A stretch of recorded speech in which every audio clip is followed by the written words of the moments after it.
Have you ever stopped for a moment and thought, what am I actually missing?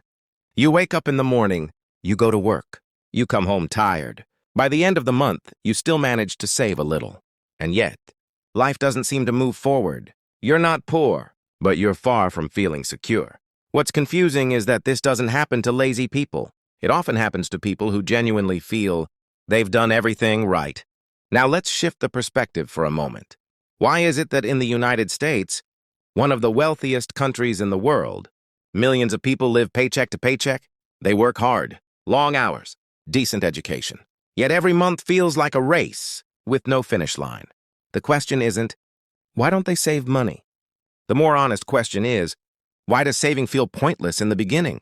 Why is it that every time money starts to pile up, something comes along and wipes it out? A broken car, a medical bill, rising rent, or one small decision with long-term consequences. Slowly, without realizing it, we start to think, maybe this is just how life is. But often the problem isn't effort, and it isn't intention. The problem lies in something rarely discussed. The way the system keeps people busy surviving, but makes growth incredibly difficult. In this video, there's no hype, no promises of quick success. We're just going to be honest. Why people can be tired, disciplined, even look successful, and still feel stuck? Because before we talk about solutions, we need to understand one thing clearly, what we're actually up against. Now let's bring this down to everyday life. Imagine someone named Mike, or better yet, imagine it's you. Every morning, the same alarm. Phone in hand. Notifications. Work calendar. Nothing looks chaotic. Everything seems normal. You could even call it stable. A full-time job. A steady paycheck. Some savings, nothing impressive, but it's there. Credit cards still under control. The problem isn't one big disaster. It's the accumulation of small things. Every month, expenses that seem reasonable, rent goes up a little. Transportation costs creep higher. Food prices never come back down. Each increase feels small, almost unnoticeable, until one day you realize your income has gone up, but your life doesn't feel any lighter. Savings exist, but they don't bring peace. Vacations happen, but they fade quickly. Plans exist, but they're always postponed. And the most exhausting part isn't the lack of money. It's the feeling of standing still. Tired, but not falling. Stable, but not growing. Every attempt to think long-term gets interrupted by short-term needs. Let me fix this first. Next month, I'll be more organized. Next year will be easier. Those sentences repeat for years. And slowly, life turns into survival mode. Not because of one big mistake, but because there's never enough space to move forward. At this point, many people blame themselves. They feel less capable, less disciplined, less brave, when in reality, they're living in conditions where stagnation feels normal. And this isn't rare in America. It's a pattern, and patterns always have reasons. Now we enter the uncomfortable part. Not because it's complex, but because it's rarely said out loud. Here's the first truth. Most Americans don't go broke because of one big mistake. They decline slowly. Not because their income is too low, not because they're lazy, but because their money never has time to grow. Let's look at simple numbers. A net income of $4,000 a month. Sounds safe on paper, but once it's divided, rent and utilities, $1,600, transportation and insurance, $700, food and essentials, $800, debt and installments, $600. The money is almost gone before the month ends, $300 left. From that number, people are expected to save, invest, build emergency funds, and still enjoy life. This isn't a motivation problem. It's a structural problem. And here's the harsh part. People are told saving is the solution, but saving without margin only creates frustration. Because every time the balance grows, one small event can erase it. Medical bills, car repairs, annual rent increases. Not mistakes, just reality. Then comes a common false conclusion. I just need to work harder. But working harder in a leaking system only accelerates burnout. It's like running on a treadmill. The effort is real. The distance is zero. The truth rarely discussed is this. Modern financial systems create visual stability, but structural fragility. Everything looks fine until one disruption hits. And as long as people believe the problem is personal, they keep running without questioning the track. Before we can escape, we must admit one thing. This isn't accidental. It's designed this way. Let's simplify this with an analogy. Think of personal finance as a machine. Your income is the fuel. Most people focus on one thing: adding more fuel, higher salary, overtime, side hustles. All reasonable, all helpful, temporarily. But the machine itself has problems. Small leaks everywhere. Not one big hole, but many small ones. Credit card interest, unused subscriptions, annual price increases, lifestyle inflation that creeps in quietly. Each leak feels minor. Together they drain everything. You keep adding fuel without fixing the leaks. The machine runs, but never accelerates. Or imagine finances as climbing a staircase. Each step represents a goal: emergency funds, debt freedom, investing, time freedom. The problem is, every year, the steps get taller. Housing costs rise.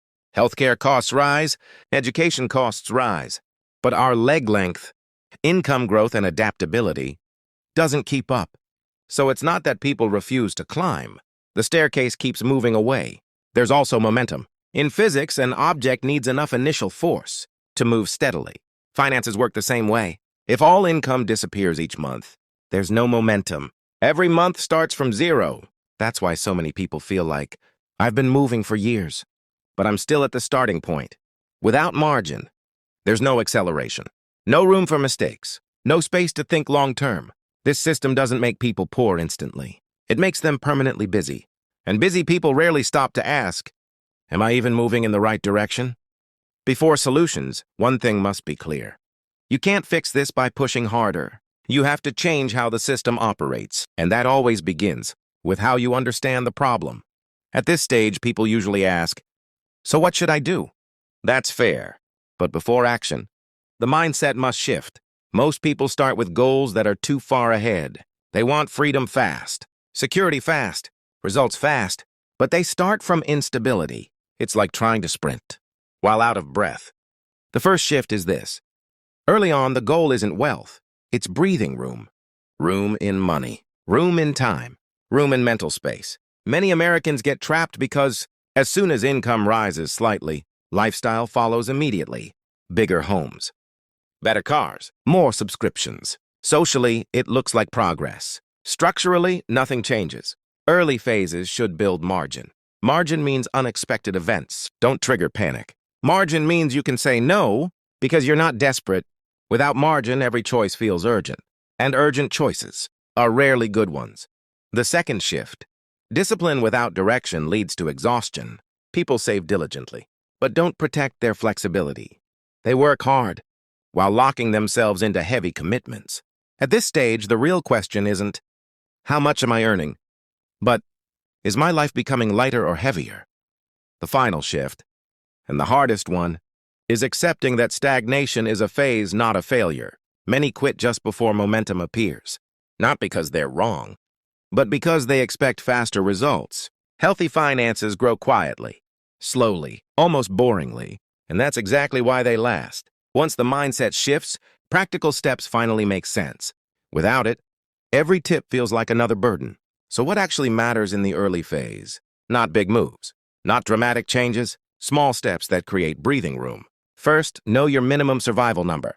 Not your ideal lifestyle, the bare minimum to function. Housing, food, transport, essentials. This number tells you how long you can survive if something breaks. Second, separate stability from comfort. Comfort looks safe, but often lacks flexibility. Stability means small disruptions don't collapse your life. Third, build safety before ambition. Not to get rich, but to think clearly. Safety buys time. Time buys better decisions. Fourth, delay long-term commitments. Big loans, long contracts, hard to reverse choices. The earlier the phase, the more valuable flexibility is. Fifth, measure progress by space, not results. Are you slightly calmer this month? Slightly freer? Slightly less pressured? That counts. Many people quit because they compare themselves to people in completely different phases. Foundations aren't glamorous. No applause. No validation, but strong foundations make every next step logical. Remember this.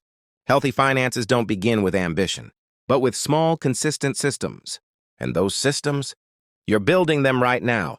At this point, you might not feel motivated. And that's okay. This wasn't meant to hype you up, but to clear your view. If you've worked hard, been disciplined, tried to be responsible. Yet life still feels heavy. Maybe the problem isn't you.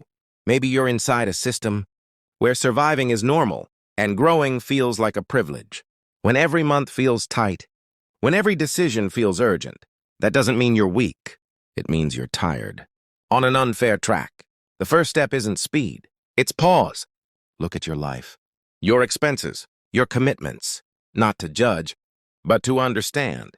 Because understanding creates distance, and distance creates calm. Real financial change rarely comes from dramatic moves. It comes from small awareness, repeated daily, from patience, from restraint, from accepting that this takes time. If you're not there yet, you haven't failed. You might just be standing in the quietest part of the journey. And in that quiet part, what you need isn't validation, but clarity. Because once direction is clear, even small steps matter. And maybe that's where life slowly stops being about survival and starts moving forward.